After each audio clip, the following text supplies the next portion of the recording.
bebendo um mate com limão, meditando, bem temperado. Eu tenho estilo e fico feio nunca. Esses raperos são tão fracos que eu fico tonto. Eu tô pronto, olho pra dentro e respiro. Eu tô pronto, olho pra dentro e respiro.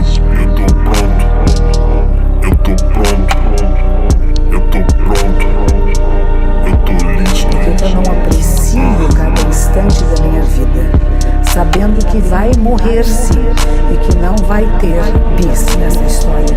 Por que não aprecia o momento que está vivendo agora? Porque acha que amanhã vai ser melhor, o meu futuro vai ser melhor. Se eu tiver isso, eu vou ser feliz. Se eu tiver isso, eu vou ter uma memória para guardar. Guarde memórias de coisas simples. Ontem havia um arco-íris extraordinário no céu. Um dos arco-íris mais brilhantes que eu já vi recentemente. Eu espero ter isso guardado na minha memória. Eu percebo que eu tenho uma memória seletiva, que eu escolho o que memorizar. Não precisam ser coisas extraordinárias.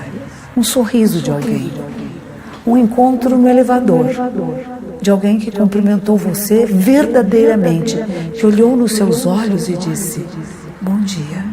E eu posso clicar nessa minha máquina interna e guardar para mim essa foto.